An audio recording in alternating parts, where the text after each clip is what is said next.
right, so I'm going to demonstrate the wrap 4 stitches stitch from the sheep moth shawlette. This stitch involves purling 4 stitches, slipping those 4 stitches to a cable needle, holding them away from the needles and wrapping the yarn around those 4 stitches counterclockwise 3 times and returning the stitches to the right hand needle before you proceed with the rest of your pattern. So let me see if I can demonstrate that clearly the first time. Okay, so first off, we're gonna purl those 4 stitches, those next 4 stitches that are on the needles.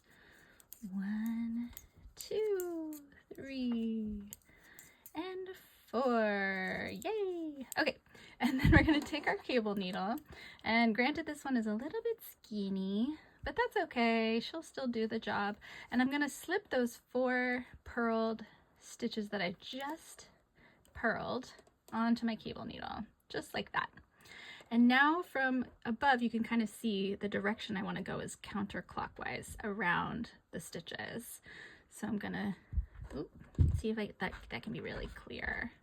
Hold it really close. So while the yarn is kind of coming out of this last stitch, I'm just gonna totally take it straight around that cable needle once, twice, and 3 times. And now that I've wrapped those stitches, I'm going to, without losing them, transfer those right hand stitches, or those 4 stitches, purl stitches, onto my right hand needle, just like this. Just like you would slip any stitch, just straight purlwise. And then I'm going to put my little cable needle down, and I'm going to finish this row, and then I'll turn it and show you what it looks like. But you would just kind of keep knitting as directed, as normal, and then your wrapped stitches will look just like this. And now it does kind of feel like there can be a little bit of a gap here or here, and what I find is helpful is once I've done a couple of rows up, sometimes I'll come in here and I'll kind of zhuzh this. I like to zhuzh a lot. If you know me, you know I like to zhuzh, and I'll just kind of gently tug on the wrapped yarn, and that can kind of help open this up so it doesn't feel like there's quite as much of a gap.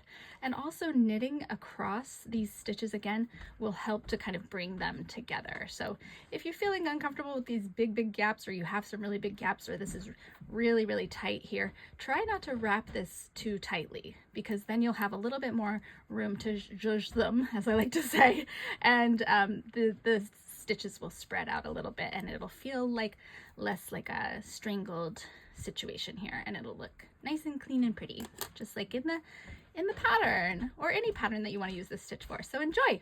All right, that's wrap 4 stitches. So wrap 4 stitches bonus content. If you don't want to use a cable needle, or you don't have a cable needle and you really want to get started right now on your wrap 4 stitches portion of your pattern, then you can do it like this. So I'm just going to demonstrate. I undid what I just showed you, that wrap 4 stitches with the cable needle, and I'll show you how I do it. I actually do it this way myself without the cable needle. I think it can be fast with the cable needle if you're not super fast at slipping stitches, because this involves slipping your stitches back and forth as you wrap, every time you wrap. But I think it can be, if you're a fast stitch slipper, it can be nice and fast and easy to do this, and a little less fiddly. So I'm gonna purl these 4 stitches just like you would with a cable needle, but instead of slipping these onto a cable needle, I'm going to slip them from one side to the other. So to start wrapping, I'm going to start by slipping to the left and wrapping the yarn around those 4 stitches, bringing it to the front and slipping them back. 1, 2, 3, 4, just like this. And then pulling the yarn between the needles to the back again and slipping the yarn, or the 4 stitches, to the left hand needle. Boop, boop, boop, boop, boop, boop. And then pulling the yarn to the front between the needles and slipping the stitches again. So there's a lot of stitch slipping here. Pull that yarn between the 2 needles back to the front, and sometimes I have to look and see, okay, how many times have I wrapped it? Okay, I've wrapped it twice, so I need to wrap it one more time. So I'm going to slip all 4 stitches again to the left hand needle, put the yarn in front between the two needles and slip one last time all of those stitches and pull the yarn to the back to continue purling, which is what comes next. But you can see I've wrapped those 4 stitches 3 times counterclockwise, which is this direction from the top.